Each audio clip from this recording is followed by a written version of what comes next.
Hi, Colleen. How are you? I'm good. How are you? Good. Thank you so much for doing this. Of course.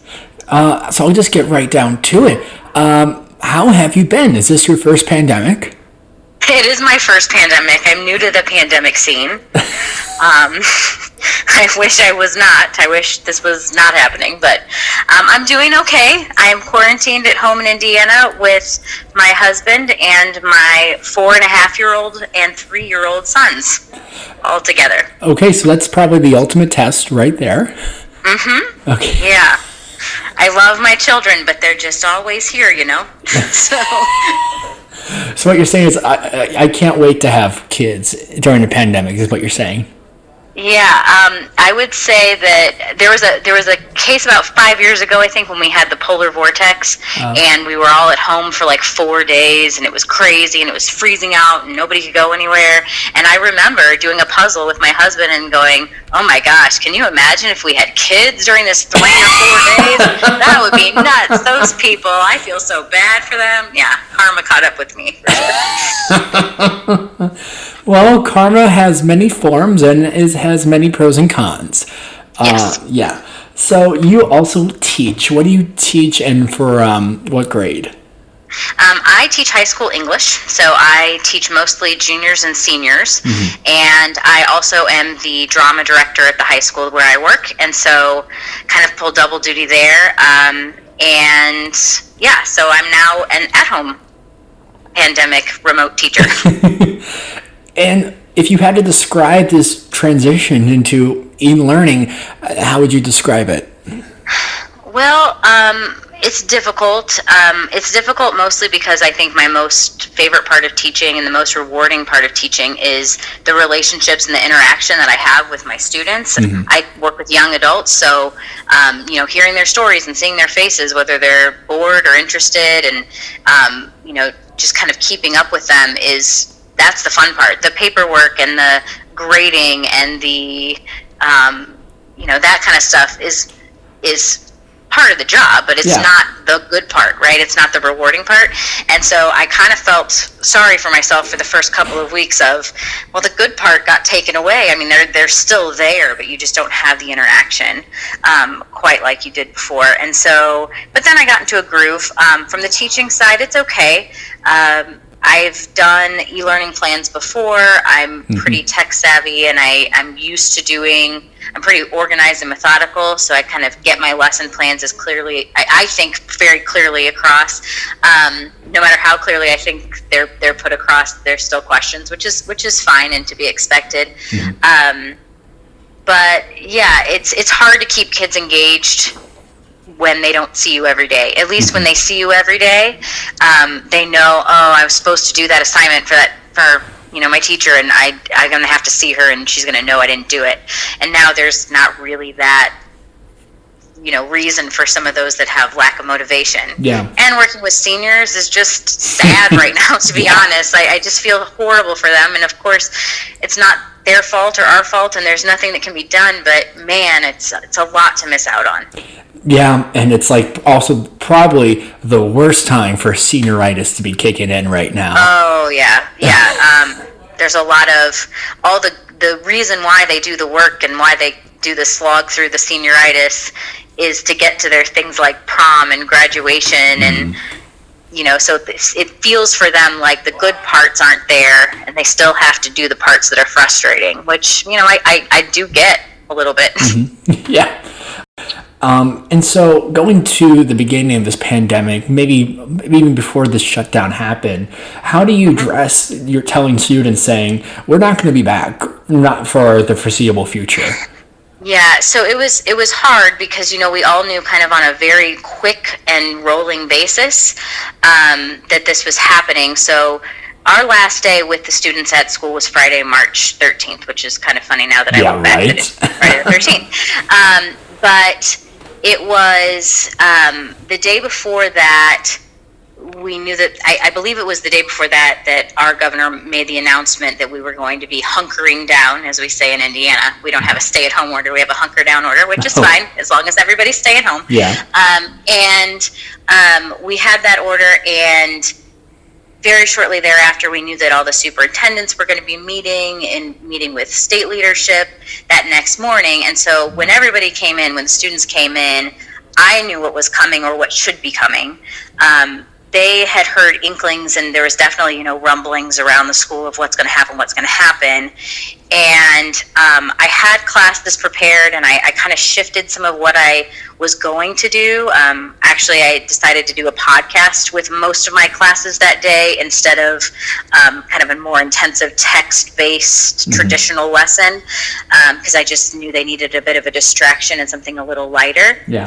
And my creative writing class came in, and they were supposed to have free writing time, but all they wanted to do was talk. What's going on? What's going to happen?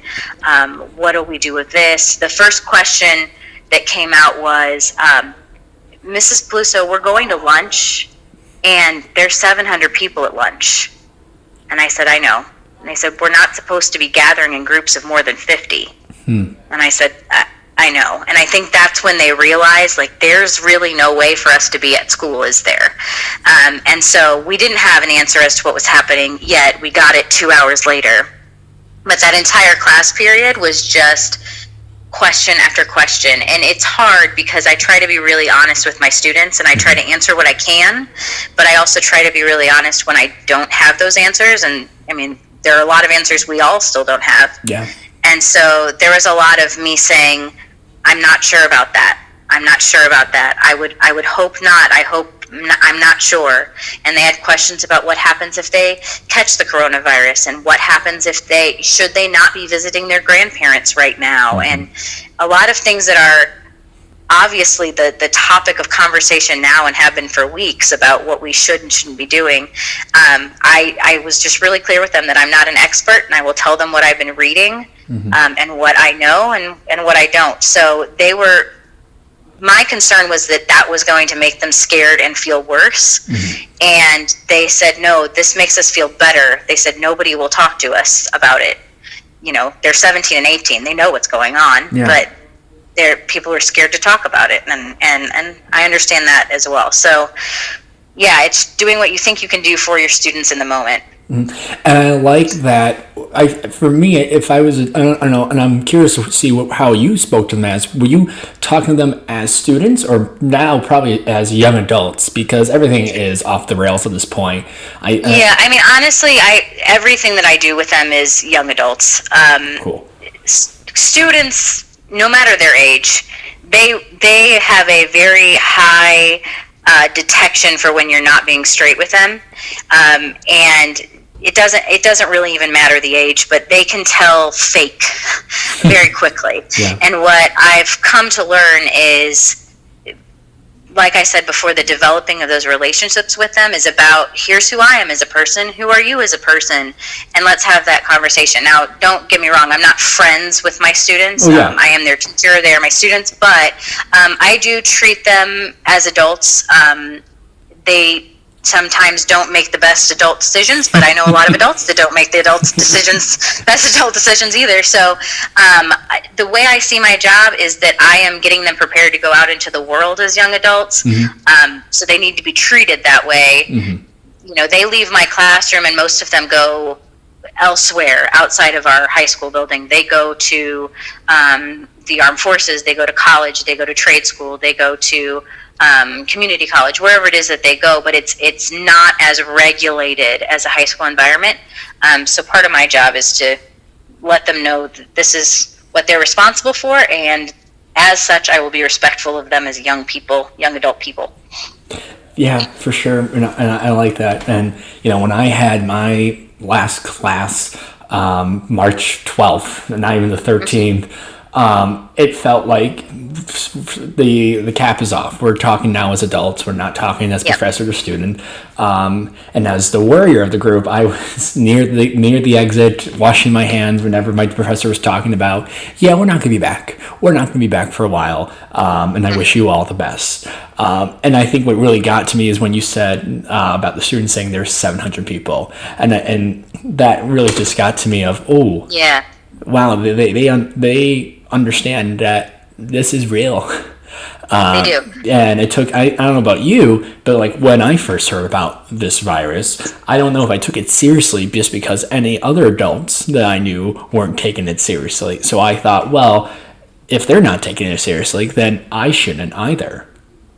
Yeah, I think that I do a lot of reading and probably went down that rabbit hole a little bit more than I should have at the beginning. So I sort of knew it was coming. I'm in a not well beyond, but at least that earlier that week. It seemed like a month or 2 months, but it was really that full week prior. Some of the friends I have that are nurses and doctors were ready, saying that this is what's going to be coming down the line, and it is going to change the way we live pretty drastically.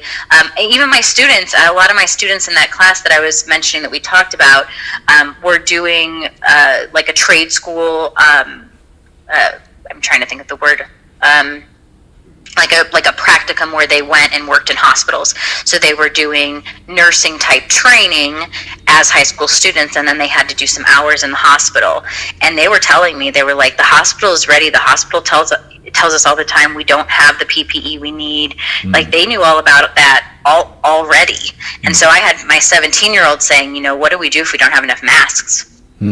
And I said, that's a very good question. And, those were things that were just starting to really be talked about as potential big issues. Man, they have some really deep adult questions, which... They do. Man, like I have a brother who's a senior in high school, and he was not even thinking about this at all. And then, my school shut down before theirs, and so I was home when he was in school, and then he came home and he was like, "Yeah, school is shut down, baby." And I'm like, "Well, do you know what this means, though?" Right. This is not great. Well, it's funny because I do think that I had a lot of students, and I know because they've written about it during their e-learning time, where they said at the beginning, I thought, okay, this is cool, this is a break, or this is not such a big deal. But then, at least that day when we were about to hear that we were going to be shut down, it was a lot of, but we like school, but we want to be here, but what do we do if we're not here, and we won't have this? And like there was a lot of realizations, I think, happening.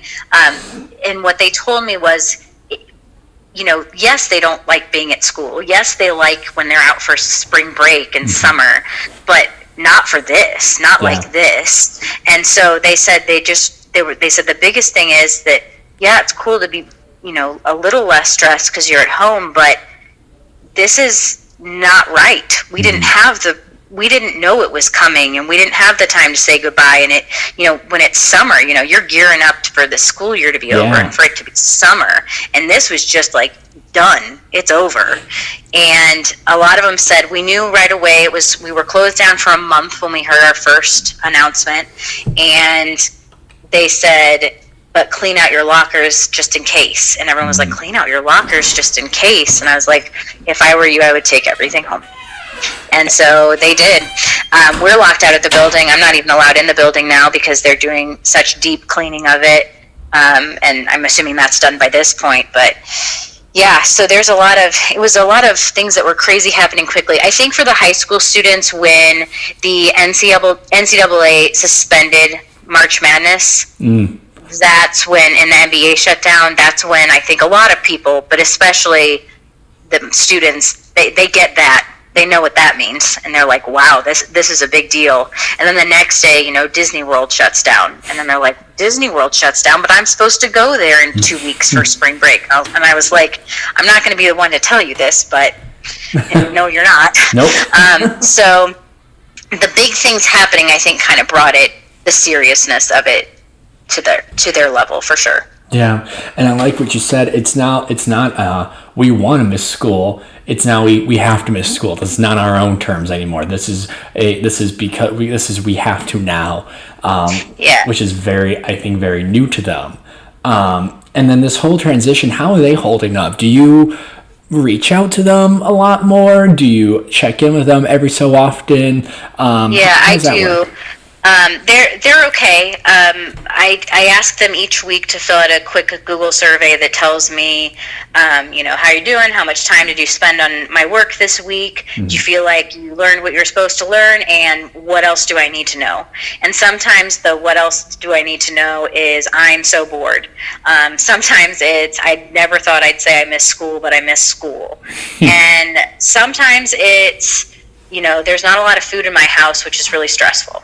And sometimes it's I'm having major technology issues, and that's making this extremely difficult. So in those cases, I'm very fortunate that our district has been wonderful about providing meals to students who need them, about helping with technology and getting students without internet hotspots and things like that. We're very fortunate to be able to provide that for our students. And so in that case, I can then either, send the kid where they need to go, or I can get in contact with some of my administration and say, hey, I have this student that's struggling and needs a little bit of support, and they can help with that, and our guidance department's great. So all of that is good. I think they're doing okay. I think that some of them are taking the social distancing a little bit looser than I would like, and that other people would like. And not having parties of hundreds of people, but I'll have 3 friends over, and it's like, no, that's not what this means. And I know that a lot of parents I've seen are frustrated. I'm frustrated with having little ones in the house, but they're not asking to go to their friends' houses all the time, because that's just not even an option on the table. So I imagine having a teenager who has car keys and a bold desire to get out of their parents' house is difficult. But I also know that a lot of them do understand the seriousness, and they are doing what they're supposed to do, and struggling because of it, just like we all are. I think that, a lot of them, we think the teenager dream is to stay in your house and play video games for 10 hours. And for a lot of them it is, or it was for a few days. But realistically, there's only so many days you can do that without it getting a little bit old. The other thing I try to do for them is I give them recommendations every week of a podcast, a book, a movie, and a TV series. So if they're bored, it's not homework, it's just here's stuff that you might like that you might have missed. So I try to do like some 90s and early 2000s stuff that I tell them that things that are really good that you should see but you might have missed on account of not being alive or not old enough yet. And so I try to give them some of that slightly older but not too old stuff to watch. And a lot of them have said that they like that. I do Zoom office hours, though they rarely come, and when they do, it's my handful of 3 or 4 kids who just want to say hi. They don't actually have questions. They just are like, hey, what's going on? So yeah, I try to do the best that I can. When I haven't heard from somebody in a while because they haven't turned in any work, I try to get a hold of them and get a hold of parents, and a lot of them are expressing that it's just so difficult to get motivated. And to just, it's not even that much work, but just to sit down and do it. And I know a lot of teachers that I've talked to are struggling with that, because they're like, oh my gosh, just get it done. You're sitting at home, you have nothing else to do, like just do it. But the reality is a lot of them do have other things to do. They're working at grocery stores, they're working at pharmacies, they're child care providers now, and they're babysitting for their 3-year-old and 1-year-old cousins because their aunt is working. So they're doing a lot of other things. And then the other thing is, I'm a pretty motivated person, pretty self-motivated, and I can get a lot done and be super productive. And there have been days or stretches of days where I have, kept my kids fed, and that's about all I can say for my day. So if I'm struggling like that, I know that it must be hard for them. Oh, for sure. And it's like I'm gonna graduate college in 2 weeks, and like the work is now just, I don't want to, I have to, and even then I have to say, hey, my prompt would be write a paragraph about this, and I'm like, oh, that could probably take me 20 minutes, and then I'm sitting at the laptop for about an hour just writing the word the, and I'm just like, I have nothing in the tank right now to do anything, and it's so hard. And it's not like, well, I can just go outside or I can go text this person. It's like, no, because we're all doing the exact same thing, we're all feeling the exact same thing right now, so I can't even take my mind off of it at the moment. because I'm not alone. Everyone is in this together, which is so hard to get through, I think. Exactly. And so you say podcasts. What podcasts are you recommending to your students? Well, I started with Serial season 1 because everybody loves a good murder mystery, and I've listened to and researched everything there is to know about that one. Yeah. So we started with that one, and we actually studied the first episode in class. Oh, cool. I had them do. I gave them a choice of Limetown and the Black Tapes, which are both good, like faux documentary type podcasts, kind of fun. I also, a lot of them that got into Anand Syed's case from Serial, I had them listen to Undisclosed, which was kind of the follow-up that's super legal and very interesting for those of them that were interested in that. There's I can't remember who produces it, but it's called Everything is Alive. Oh, yeah. And it's written from the perspective of, so there's the Coca-Cola can, and he does his whole little monologue. So those were a few. I tried to do the things you missed in history class. I'm probably getting the titles of these not exactly right. I'll fact check it, don't worry. Yeah, but things like that. So just things that I thought might be interesting and, like you said, take your mind off of things and popular, but a lot of them, when we listened to Serial in class, that was the first time they ever listened to a podcast. So, and that was my first podcast I ever listened to, and I'm sure that was the same for a lot of people. So some of them have told me they just kind of went and branched off and looked at all the other things that they could look at. My Favorite Murder is another one. My kids are old enough that they like those kind of things, and now they're sending me recommendations. Oh, very cool. So they forced me to watch Tiger King, which I did, of course, with the rest of the world. So they're sending me all sorts of their recommendations of things I have to see. That's funny. I'm a podcast guy myself, and my friend texted me. He's like, I need something to listen to. And I said, well, I'm a fan of This American Life, and I say, try this out. And so I did, and sent him a link, and a couple days later, he goes, I'm very mad at you. And I said, why? What happened? And he goes, well, the first episode I listened to was their first episode in lockdown, and it was too real for me. And I was like, crap. Oh, man. I'm like, well, that was on me, and that was just bad timing. Yeah. No, that's This American Life, of course, the quintessential greatest one. Yeah. Oh, yeah. Just a little too real at times. It can be, for sure. Yeah. Okay, so let's get to the big thing. You wrote the lyrics for this Hamilton tribute song. And it is fantastic. And the popularity around it, first of all, I didn't hear about it until our friend Rachel recommended me to, and she told me about this song that you wrote the lyrics for. So I'm curious, how did you get the inspiration for this? Well, first of all, I want to backtrack a little bit. So the majority of the lyrics were actually written by a good friend of mine, Jeff DeBoer. So it was kind of his brainchild to start. And then I did some collaboration with my husband with the lyrics. We did some editing and things like that. So it was a group effort, but I will give him props for his work first and foremost, because this was kind of his baby from the beginning. So we have a group of theater people, and we're kind of spread out now, and obviously, well, more so now, obviously. And we started with, before those British people did their Les Mis One Day More quarantine parody, we came up with this One Day More parody that we wrote about being in quarantine. So instead of One Day More, it was quarantine. And we recorded it, and we were going to do it over Zoom, and then we tried to do that for 1 second and realized the delay is so bad it's not ever possible. So anytime you're seeing all these people sing together on Zoom, they're not actually on Zoom. They're recording and put together, because it doesn't work. Well, we figured that one out pretty quickly. And so we wrote that. My husband wrote most of the lyrics to that one, and we had some editing with the group, and then we all recorded our parts, and that one was really fun. And then we knew that we had some dedication in there, and talked about donating to relief efforts, but we talked about wanting to do a slightly more serious one. And my friend Kelly had the idea to, why don't we use It's Quiet Uptown? And then Jeff really got inspired by that and started writing the lyrics, and we all threw in a couple other lyrics, and he finished them up. And this was a very big, there's about 10 of us that it just went back and forth, and the 3 of us worked on the lyrics, and then We got the music and we got the instrumental track, and we did all of our recording in our closet non-studios with cell phone microphones, surrounded by clothes, the best that we could do.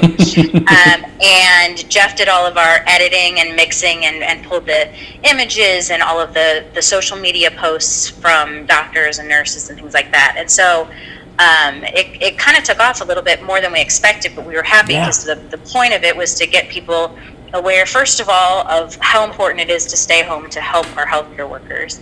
Second of all, that there is a desperate need for more PPE and how to donate, and we wanted them to donate, though we're not affiliated with any of the organizations that we put on the video. We just wanted people to know that they could and should donate to these places. And then lastly is a big thank you to our healthcare workers, because we all feel whenever I get bored and stressed out with my children and crazy with e-learning and all of these things at home, I think of how it could be and how I could be holding people's hands while they're not with their loved ones in the ICU and intubated. And so that kind of puts things into perspective for me. And so it has gotten shared quite a bit. I think we're around 70,000 views right now on That's YouTube. awesome. And the Northwest Indiana Times wants to write about it. And with all this attention that we didn't know we'd get, we had called the Hamilton rights holders originally to kind of ask. We felt that we were within our abilities to use this for this purpose, but we wanted to just kind of get their blessing and make sure, and hadn't heard anything for a little bit, but just found out today that we did get permission from Lin-Manuel Miranda and the Hamilton holders to use the music for this tribute, and that this is the first time that he has ever let a third party use his music and change the lyrics. Wow. So we were pretty excited about that. We felt very proud of that, but also happy because we wanted to make sure that he knew that it was out of respect that we used his music to pay respect to those that we think deserve it, as opposed to any other reason. So we were pretty excited about that, and I don't know if it was just the permission or the fact that we know that means he heard it, but regardless, it was pretty exciting. Did you share it with your students? I did. I sent it out. I had a lot of people reply back that they liked it. My students like the quarantine one even better because it's kind of silly and over the top, and we're all belting Les Mis style about being in quarantine. So they thought that one was really funny, and then they were like, "This one was kind of sad." I was like, "Yeah, I know. Just different audiences. That's okay." Right. So my last question, as we look forward and to the unforeseeable future, I know in Illinois the governor said for us, be prepared. You might be doing e-learning in the fall, and we don't know what the fall will look like. Do you have any advice for educators, teachers, students who this is hard and this may get even harder down the line? What advice would you give? I don't know if I have advice. My biggest thing, my son's supposed to start kindergarten in the fall, and part of it's a get out of this house thing, and part of it is I really want him to be able to start kindergarten in the normal way. And as a teacher, obviously we want to be back in our classrooms doing everything exactly as we were and totally back to normal. But I don't think that's realistic. I don't know if there is an answer yet. I'm sure lots of different places will do things different ways, and I'm sure lots of that will depend upon how things look and how numbers are, and if there's any second wave and how that second wave looks. But the best that I can do is kind of think about that we really don't, at least as me as an educator, I don't have any control over that aspect of it. The only thing I have control over is trying to do what's best for my students and trying to stay positive for them and trying to be realistic and honest with them as we all kind of navigate what this is going to look like. And so as stressed out as I know e-learning makes students and teachers and parents, especially parents of younger ones that have to be a lot more hands-on, the best that we can do is stay positive about education and about the importance of education. And even if this education looks a little different it is still an important way to connect to one another and to stay focused on moving forward and bettering ourselves as people, whether that's as a third grader or a kindergartner or a senior in high school. Yeah. And so staying positive, even in the stressful times, and knowing that we would all so much rather be back in the classroom with students, and hopefully we still can be, or we can be in a slightly different, safer way for a little bit until we get this thing under control or a vaccine. And then the last thing I will say is that we remember how important we think educators are down the line. So when things are, quote, back to normal or more normal, and we're able to be in school all the time, you know, remember all of the things that schools provide that is beyond just making a lesson plan and having the kids be babysat in class. You know, you're talking about social emotional support, you're talking about guidance, you're talking about food security, you're talking about medical care, you're talking about structure and all that other stuff. And so, you know, remembering that is going to be really important to keep us being able to be motivated in a positive way from parents and things like that. Right on.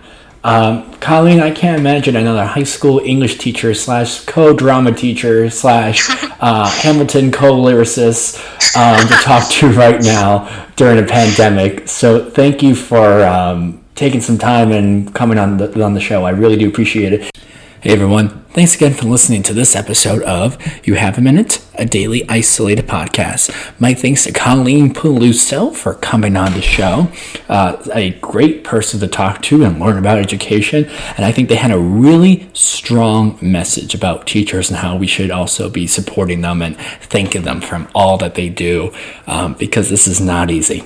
And I think that's wonderful what they're doing. So my thanks to her and for all the teachers for doing what they're doing. If you want to learn more about these social distancing songs, YouTube Jeff DeBoer on YouTube, and you're going to find Quarantine, a Les Mis parody, and The Right in Your Town, a Hamilton parody. They are both great songs. One, like she said, the Quarantine Les Mis parody is very funny. And then the Right in Your Town Hamilton one is,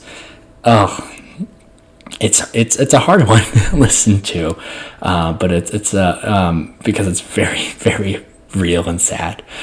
So just be prepared. Bring the tissues because it's really good, but very sad. I'll see you tomorrow for our second to last day of the education week. Wear gloves, wear a mask, social distance yourself from your friends as needed, and I will see you later.